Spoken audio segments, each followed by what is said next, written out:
So remember last season when we were like, I wish my money and Jillionaire listened to the podcast. Remember that? Mm-hmm. Well, now I'm not so sure, because I just got back from my monies and scolded yet again about my Monster intake. And she quoted the podcast to me, Kate. She said, 5 to 8 cans a day. Well, she's not wrong. How many monsters do you put back a day? Between 5 and 8, okay? Kurt. Yeah. 1 is too much. That's true. Yeah, she loves that you're on that. She loves that my friend Danielle is on me about the propane in this place, and that my friend Nicole is on me about my sleeping. She's like, we got you covered. And I'm like, okay. I'm kind of ignoring all y'all. Yeah, It doesn't seem like you're doing any of it. Well, you know what?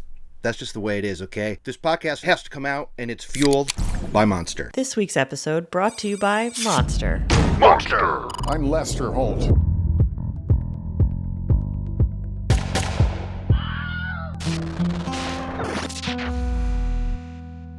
Howdy, Holdheads. Kurt Money here, alongside my co-host, Kateline. and we are here to discuss what is billed as a new episode of Dateline, but 'tis not. 'Tis not a new one. I actually got the down dirty deets of it. Originally aired in November of 2017. Okay? Okay. And I feel like you could tell straight away because of J-Mank. He thick. Yeah, he looked a little bit less comfortable on screen. I felt like he wanted the camera to stop rolling damn quick in this episode, right? I was just loving those facial expressions. Oh, so good. The first time I cut to him, I'm like, somebody farted in that room, or he is just not having it. Like, I sent you a screenshot of it. I was like, look at this guy. Just wincing, Look at him. curled lip. Yeah, like one eye kind of like, That kid next door is a meatball. all right, I'm going to read the IMDb, and then I'll get your thoughts. When Rob Limon is murdered at work, the investigation uncovers deep secrets about sex, friendship, religion, and family. The broadcast explores the case featured in its chart-topping podcast, Deadly Mirage. First things first, Kateline, did you know this was based on a hit podcast? They want traffic diverted over to the pod, I guess. The story of an it couple behind Dateline's hit podcast. Be sure to check out Josh's original 6-episode hit podcast. What'd you think of this episode? It's always the religious types, isn't it? Oh boy, there was a whole lot of like, this is the plan written for us. And it's like, you don't get to say that if you're a murderer. Yes. You don't get to say that if you are not living your life in Christ. Yeah. And I don't care how many times you pray on the phone. Oh, pray.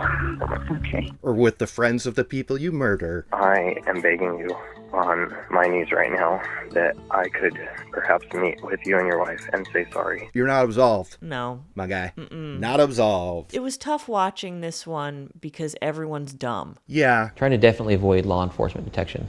Well, or husband detection. Yes. Okay, we're talking about a group of friends in the Mojave Desert. Or, as J-Make points out, what some people call the happiest place in the high desert. It's a little town called Silver Lakes, which is weird as hell, because when I lived in LA, there's a Silver Lake there. Singular lake, though. This is plural in 2 words. Silver Lakes. So I'm already like, blah, blah, blah, blah, blah. But I don't think that was the name of the city. That was just the name of their housing development within the city of Hellendale. Oh, that's just the name of their subdivision? Yeah. With the lakes and stuff?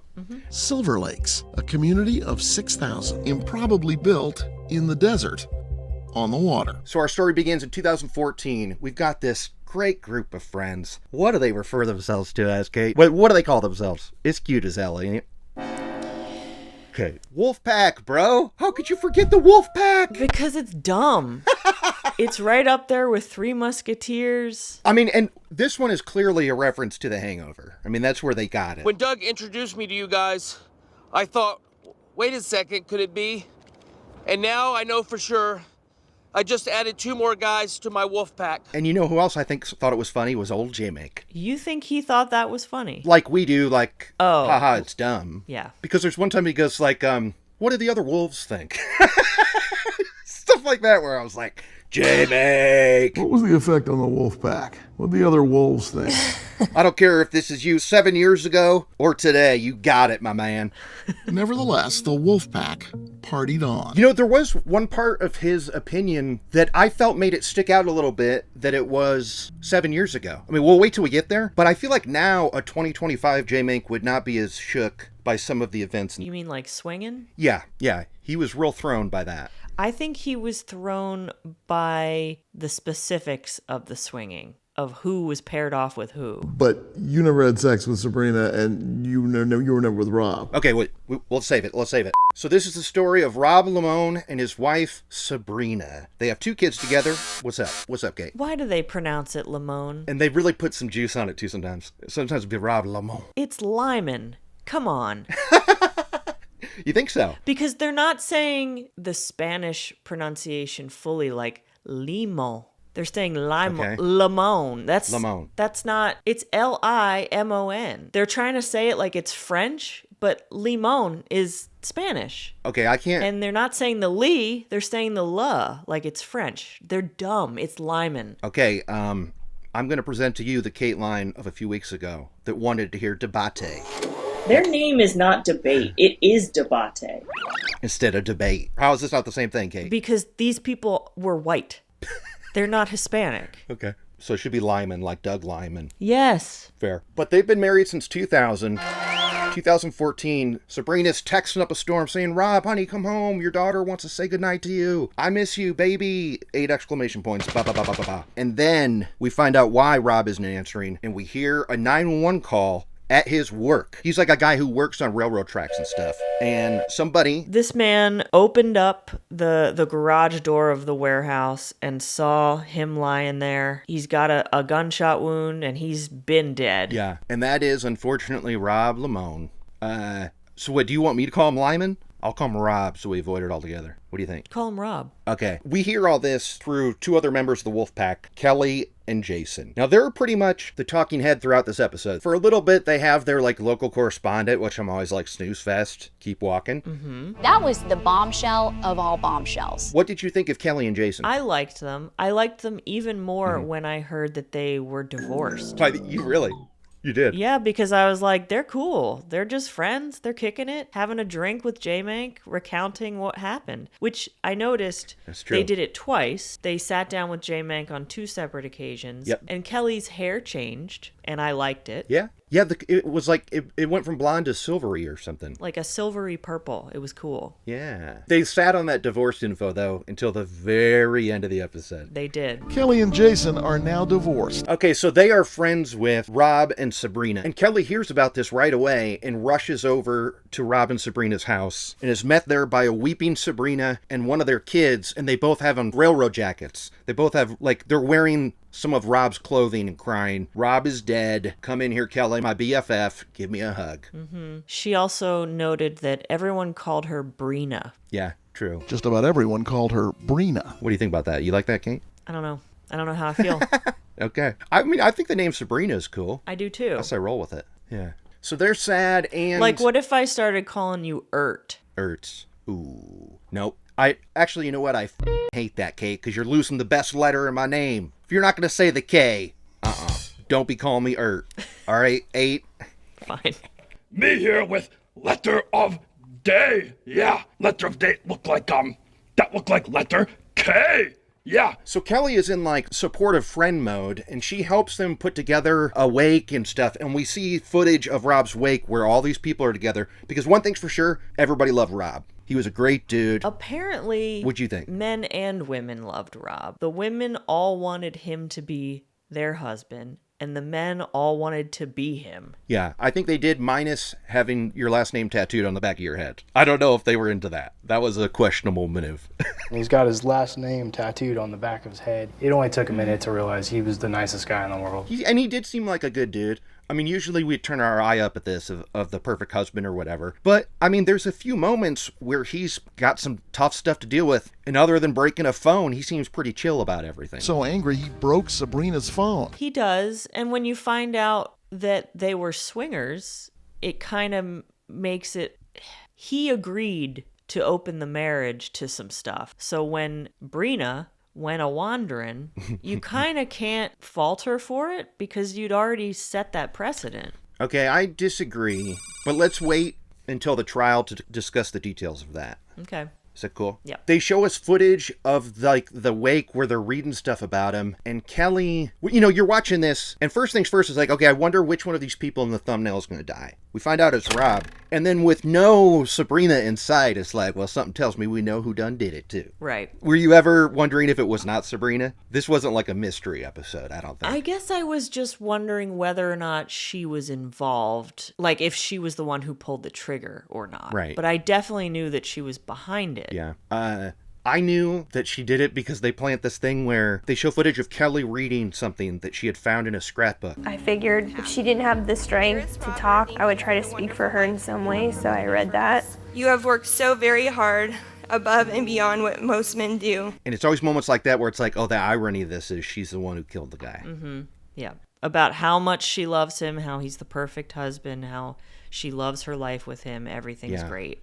And we see Jason, who is a fireman, up there speaking. He's got like his uniform on, and with Rob's son wearing like one of his railroad helmets, bawling his eyes out up there. Remember that? I got a little misty looking at that. That was really sad, seeing that kid bawl. Yeah, especially when you realize that his mom did it. Yeah, and she's in the front row also crying, but hers are fake. Mm-hmm. The kids were real. And just sobbing and sobbing. So what do you think merited this becoming a 6-part podcast? I don't know if this will be in the pod. I'm not crazy about this episode. I don't know. I have no idea. What was podcastable about this? There aren't that many twists and turns. Was someone doing God's work or the devil's? I mean, so right away we have a few suspects because they've got some security footage of Rob's work. And of course it's made to look like a robbery, but I kind of like that J-Mank poo-poos that right away when he says, only in TV do shootouts happen as the result of somebody interrupting a burglary. Usually if that happens in real life, they just bolt out of there. Mm-hmm. Because this was a dead guy in a warehouse, and like in the office there, all the stuff was rummaged through. But the cops see right through that stuff. And they also noticed that there's no discharge. There's no bullets. There's no shell casings. Yeah. And nothing was taken or really disturbed from all those drawers being pulled out. Yeah, and I like that J-Mank was like, anything in here would be kind of hard to fence. I like that. But not much a thief could easily fence. If you stole like expensive railroad stuff, it's like, who are you going to sell this to? The company you just stole it from? Yeah. So they check out the security footage, and this happened in midday, and they see this character limping his ass across the parking lot into the warehouse. So now they're going, all right, let's look for a limper. And what's crazy is they had one. They did. They had a guy who had been arrested for like being drunk or something, but he did have a limp. Yep. And didn't he also have did he have a gun as well? He owned lots of guns, even. Yes. And Mr. Weehust owned several guns. He was a neighborhood guy. He lived right behind the warehouse, and he would walk through that parking lot all the time as a shortcut. So people around were very familiar with this guy. Yeah. So they find out who this guy is. They test out his guns. Not him. No. And also, they said that his alibi was airtight. It was his parents saying he was with them. That is not airtight. It's not. He had a solid alibi. He said he was with his parents, and we were able to speak to the parents and said that he was with them at their residence. So this guy's cleared. And when we do find out who's on that footage, a person affected a limp to throw off the cops. Okay, that part I missed. And I mean, it seems stupid, but it did work, at least for a few days, because they went chasing after this other guy. Mm-hmm. But we also have footage of a guy on a motorcycle, and also him at a gas station. If you just killed somebody, get away from where cameras are for a day or two. Would you hop into the gas station? Like, this is... I mean, come on, dude. Well, but if you look at the two different shots of this motorcycle, the outfit that the motorcyclist is wearing and the bike itself are completely different. So, Car Kate, not a motorcycle expert, but I was like, that's not the same bike. And we learn that some modifications were done between when those two shots were taken. So I think he purposely went to the gas station with the modifications in order to get them off his scent, when really he should have just... Oh, and that's where he changed and stuff. Yeah, when really he just should have stayed away. Yeah, you're right. And he did swap out some parts to make it sound different and stuff. And look different. It was a giant exhaust pipe in one of the shots, and in the other, it's gone, and it looks like a completely different bike. I didn't think that, but I'm not even a car curt in training. But it did not register to me that they looked different. They kind of looked like motorcycle blobs. Which included using some adhesive flashing to change the color of the tank, the exhaust pipes, and the rear fender. But I could tell he's wearing shorts in one and pants in the other, so... Mm-hmm. Is it dumb to wear pants or shorts on motorcycles? I'm just curious. Like, you gonna burn your legs or something? Yes, it is. It's another reason why I don't party with motorcycles. No, you shouldn't party with motorcycles. They are exceedingly dangerous. I've seen so many people wipe out on motorcycles, and if they didn't die, they ruined their lives forever. Yeah, I believe it. The guy on this motorcycle did not die, but he did ruin his life forever. He did. So he should have stayed off that bike as well. There's another suspect, another red herring, and this one was crazy because they got a call from a gun shop that a guy had come in to change out his firing pin. I'm no gun expert, but how often do people change out the firing pins in their guns? Not very often. So that means that the ballistics wouldn't match if they took the bullets. And J-Mank says cops sometimes use that. No, they always use that. That's always like a guarantee, isn't it? I would hope so. When he said you can sometimes match it, I'm like, no, dude, I'm pretty sure you can 100% match it. Huh. Police can sometimes use the mark a firing pin makes on a shell casing to later match that casing to a particular gun. J-Mank, what's up? Yeah, what's up? 2017, J-Mank, what's up? The end was new. You could tell the VO was new because we find out some updates. In 2022, an appellate court... But anyway, so this guy who runs a gun shop calls on this dude and says, hey, this guy changed a firing pin, and this boring as hell detective is like, yeah. How about this detective, Kate? J-Mank was trying so hard to get this guy to say a sentence that was more than like 3 words. He would put the whole sentence in his mouth for him to say, and he would just go, yep. Yeah. I thought he was such a dud. I watched this episode with Mom Money, and she was like, well, that's good. He's got to be because he's a detective. And I'm like, yeah, okay, whatever. I think he stinks. Usually the burglar runs out of there as quickly as possible. Yeah, that's correct. His buddy in the interrogation... He never came out and yes, he did. Yes, he did. You guys are doing nothing but hiding this thing the whole time. Yes, he did. Well, wait. We'll wait till the interrogation. Hang on. You're getting ahead of yourself.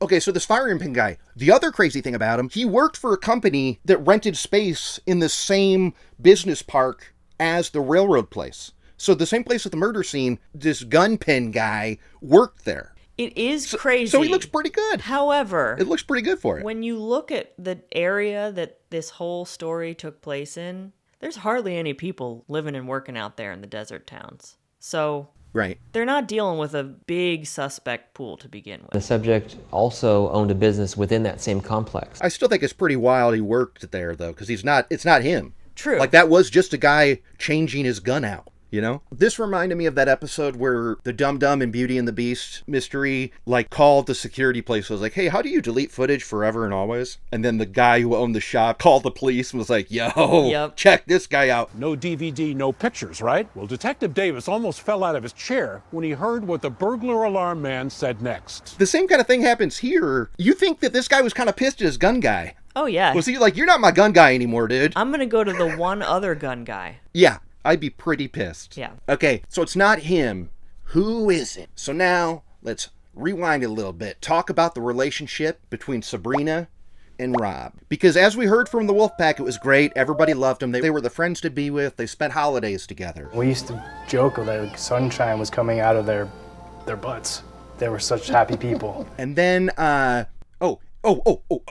J-Mank does a great job of introducing Jonathan, okay? Because we go back to Kelly and Jason, and they're going, fast forward to the murder, and a few weeks later, Jason gets a phone call, and we hear a voicemail from this dude named Jonathan saying that he wants to meet with Jason and his wife, Kelly, to apologize to them. And it's Jonathan apologizing not only to me, but to my wife. He wants to be right with God. Wait, back up a second. And J-Mank goes like, hold up, who's Jonathan? That was good, right?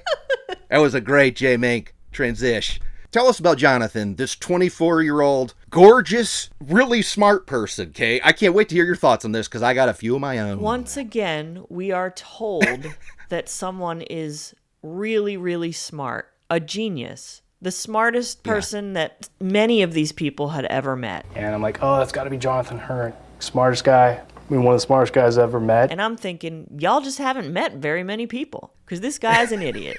He's 24. And handsome.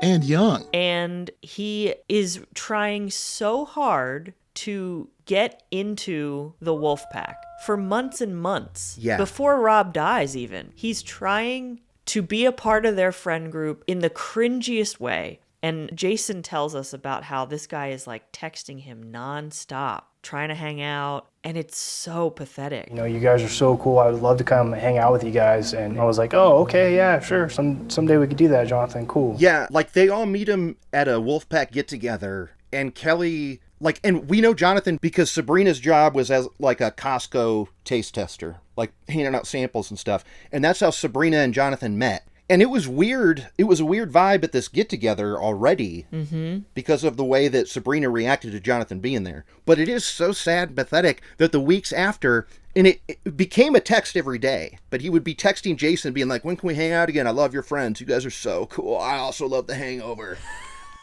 And he's texting every friggin' day, this guy, which is pretty sad, huh? And it's sad. It's sad as hell. It's sad that it was so clear from the beginning that something weird was going on with Sabrina and Jonathan. Yeah. Because they all clocked it. Like, her behavior was strange. Kelly was trying to figure out what was going on. And when he showed up at their get-togethers, she'd be like, Brina, look who's here. It's Jonathan. And she would just kind of like look surprised or was a little dismissive of it. Like, ooh, oops. Oh. Bizarre behavior. And I think very bizarre. She knew then, like, oh, and I noticed it and I was like, oh, that was weird. She's suspicious then. And then there's a day a few months later where Jonathan calls Jason, just straight up calls him and is like, I gotta talk to Rob. And Jason's like, why are you calling me? Give me Rob's phone number. Oh, right. But Rob happened to be there because they're buds. They're real members of the Wolfpack. And they're in there like painting walls and stuff. Jonathan's like, please let me talk to Rob. Jonathan confessed to Jason that he had had an affair with Sabrina. And Jason goes in to Rob and is like, Jonathan's saying he slept with your wife. And Rob's reaction is, I know, buddy. It's okay. It's weird. So weird. And Rob says, I know, buddy. I know. Found out the other day. Because Jason said something funny, which I don't... Look, I'm glad that Jason was ready to throw down. I don't know how much help he would have been. But he was like, Rob, is this something we got to go take care of? Get your bat. Oh, God. Let's go beat this dude's ass. When he came back in, I said, what's up, Rob? Do we need to go handle this? But yeah, Rob is chill. He's like, yeah, no, I know, buddy. And I broke Sabrina's phone in a rage, but we're okay now. Here, I'll talk to him. And then that was apparently worked out. Jonathan's text messages stopped. Life went back to normal. Until Kelly goes to Costco one day, and what's she see in a busy-ass Costco at the end of one of the aisles? What's happening? She sees Jonathan and Sabrina chatting it up. And this is when Sabrina had said that she'd cut off communication with Jonathan, and she clearly lied. They're still hanging out. Yeah. I mean, these are good friends, Kelly and Jason, because they're like, Jason calls Jonathan and says, stay away. Go to the other Costco from now on. Don't go to Kelly's Costco. So in the end, I tell him to never go into her Costco again. Oh, and also, here's what I remember, is when Jason is telling Jonathan to take a hike, go hit Costco number 2. Jonathan's like, no, it's not like that. It was an affair, but now we're just spiritual besties. Spiritual besties, because God brought us together. And now we just talk about religion or some shit. Woof. Yeah. And I mean, he's not lying, because we hear some calls later. We do. That is what they talk about. God is so good. Yeah. God is so good. And then it's 2 weeks after the murder when Jonathan makes that call to Jason going, I want to apologize to you and your wife. I am begging you. Why them? Why not apologize to Rob's mom? Or Rob's kids? Well... Or the cops?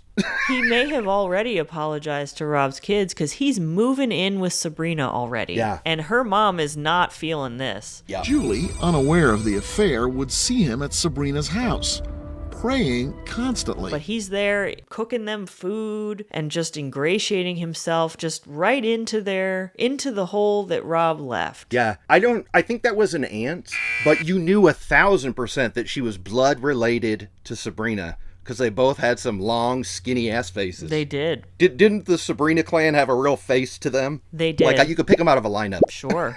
You better watch out. So now that Rob is dead, Jonathan is showing up all over the place with Sabrina. And he's even saying, like, talking to the kids, and he wrote a note. Oh, this part was good. This is when Kelly, I think, really drew the line between her and Sabrina. Is that Jonathan wrote a letter to Sabrina saying how much he loves her and how much he wants to, like, step in and be the Rob now. Mm-hmm. I'm the Rob now, man.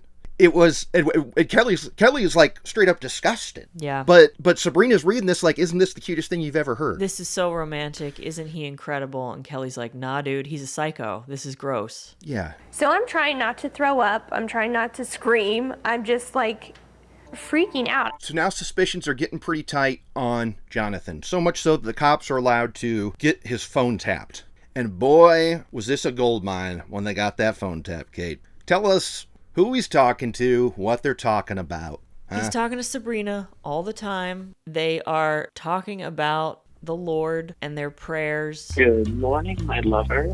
Well, good morning. They're saying they're not coming out and saying point blank, like, hey, remember that time that you had me go murder Rob? But context clues within their conversations basically say that, where they're talking about how much the cops know, what have they figured out. It's very clear that they are involved. And the cops are loving this information that they're getting from the wire. So they start to... What do they do, Kate? Tickle it? What was the term? Of course, they tickle the wire. They tickle the wire. A term we've heard before, but I want J-Mink to explain it to us every time like it's brand new. How great was J-Mink talking about the wire getting tickled?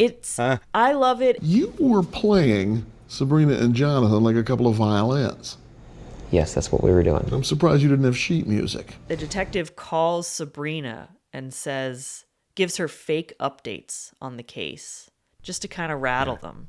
And then we hear her on the phone with Jonathan being like, the cops just told me this, the cops just told me that. And he's like, what'd you say? Yeah. And they start kind of panicking. Yeah. And then she's like, I got to call him back. And then we hear that call. We hear the call that she makes to the cops. Man. This was so funny because you hear her, Myra's like, hey, guess what? We got some DNA. And you hear her go, oh my God, that's great. The best news you've gotten so far. Really? Oh, gosh. That's great. And then when she calls to relay that to Jonathan, it's not great. No. And what Jonathan's response to everything is, well, let's pray on this. Let's pray on it. Okay. Dear God. Let's listen to me as I pray on it. Give Sabrina the strength to have the words or something. Yeah. It was like, dude, you're praying that she's going to be a good liar? How are you buying this? Jonathan heard that and prayed. We got to say, I texted you about this episode and I said I hurt myself laughing. And that was when old J-Manx VO said the following line. Meyer often found himself in the mood to tickle. That's great. Meyer often found himself in the mood to tickle. That's J-Manx. He knows he's delivering the lulz with that. In the mood to tickle. Ah! So good. Yeah. And so at first, Kelly and Jason are like, no way would Sabrina do it. Like the cops are trying to tell these friends in the wolf pack, yo, Sabrina is a bad person here. And Jason's like, I'll bet my life she is a good person and she didn't do it. And I love that J-Mang asks his wife, or ex-wife now, were you willing to bet your life? And she's like, no. No, nope. I'm smarter than him. You know Sabrina better than he does. Would you have bet your life that she wasn't involved? Probably not my life. So then, it's like, is it days after the wiretap where they arrest both of them? I think so. They both get arrested, and this is exciting. Kind of a fake out on J-Mank's part, because they set it up like you thought that was the end of this story, didn't you? But it wasn't the end. There was way more to go. It's just a small hiccup, right? There really wasn't that much more to go. And you think, well, this is finally over. That's what we thought.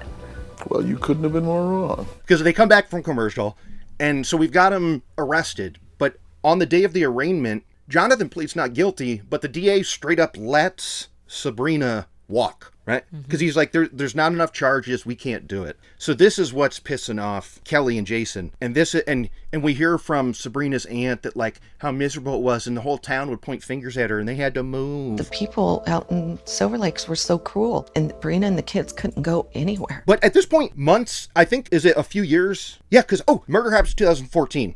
These trials don't get cooking until 2017. So there's at least 2 years where she's out on bail, living it up. And at this point, it's a waiting game because they need something to get her arrested, and they've got nothing, right? And so they go, well, you know what? We just got to wait until Jonathan starts talking.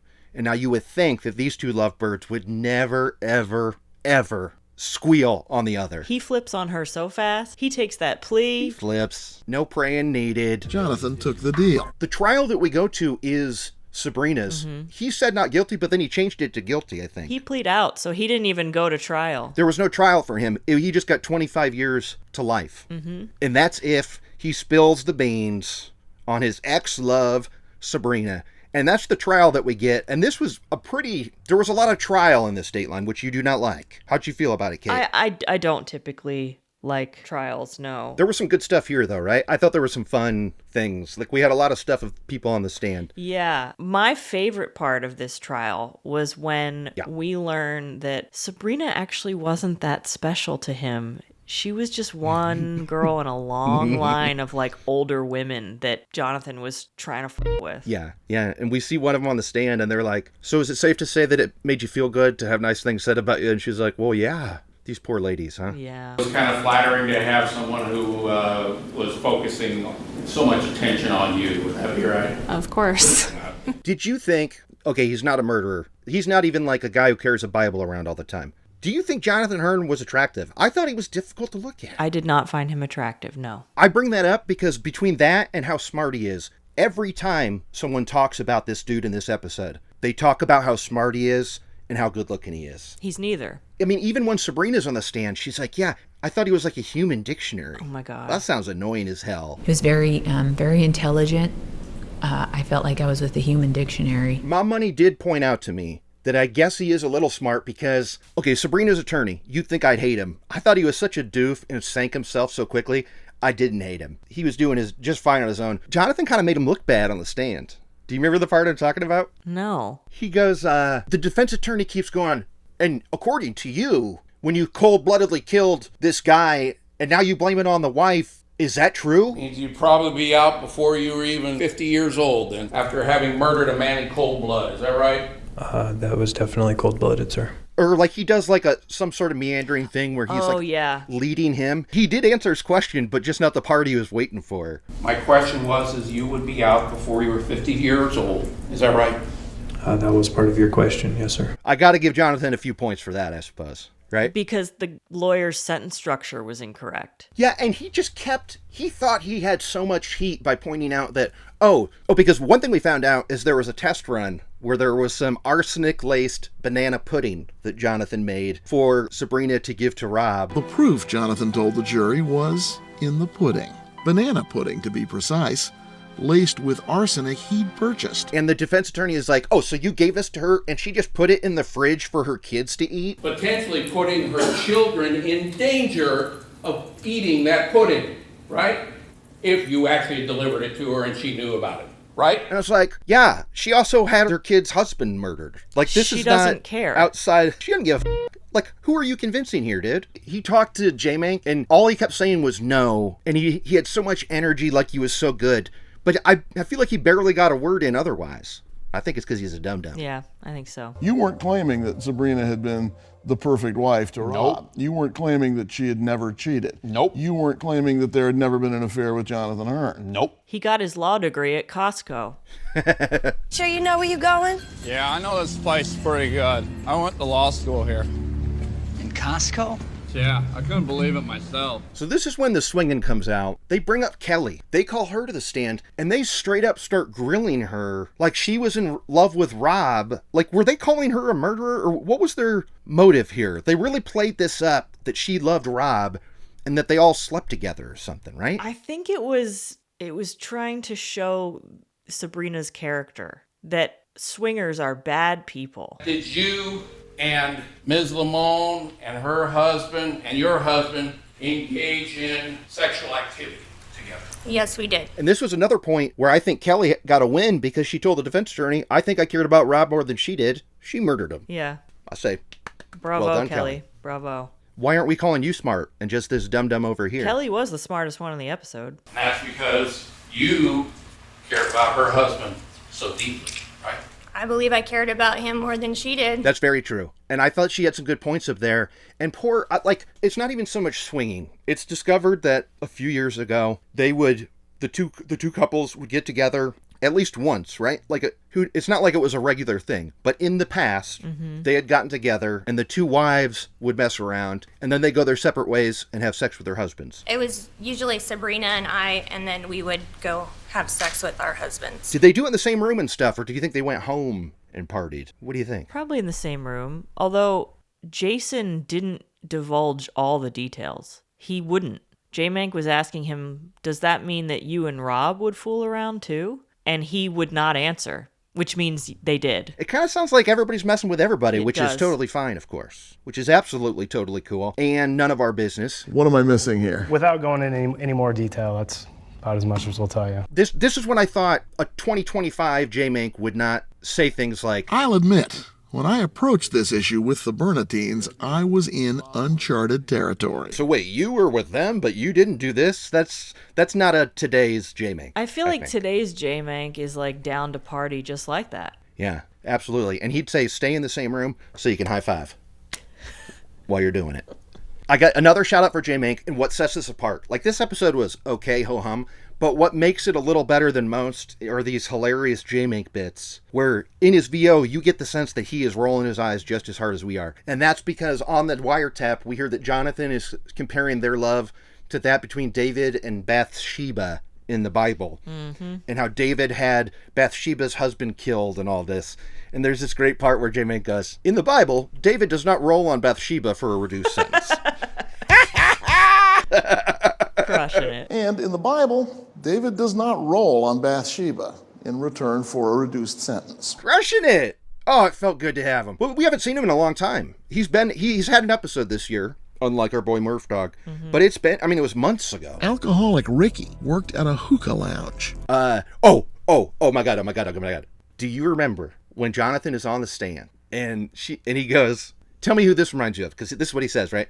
Her frustrations became my frustrations. Her demons became my demons. Who's that remind you of? Kim! His anger was my anger. Remember that? Oh, Kim. Right? It straight up made me think of her. His anger was my anger. Okay, so we had some specific numbers. They didn't call in a texpert. The prosecutor did the math on his own, which he was very proud of. I added it up. They were talking, Jonathan and Sabrina were talking on the day of the murder for 223 minutes. Weigh in, texpert Kateline. What do you think about that? That is a pretty long phone call. It's almost 4 hours. That's like you got to plug in your phone halfway through, right? Yeah. And this is the day the dude gets killed. Do you think he was on the phone while he killed him? I don't know. Would he do that? I don't... Like she wanted to hear it happen? I would have loved to hear that detail. She wanted a play-by-play? Yeah, but luckily the jury didn't need it because they found her ass guilty. They did. Guilty of first-degree murder and a litany of other charges. But what's weird is she gets the exact same sentence as him. But if this trial happened in 2017, that's only 8 years ago, Jonathan will be eligible for parole in 3 years. He is eligible for parole in November 2028. What's up with that? He won't get parole. That's too early. It is, but what's the parole board love? Apologies and like people owning it. That's Jonathan's whole thing. That's kind of like his kink, is apologizing to people, right? Like he's loving it, taking responsibility for this. He knows what he did was wrong, and he felt that maintaining a not guilty plea was dishonest. Because we hear about what a deeply religious man he is. You know he formed some kind of prayer circle in prison, and that's going to help with the parole board. Of course.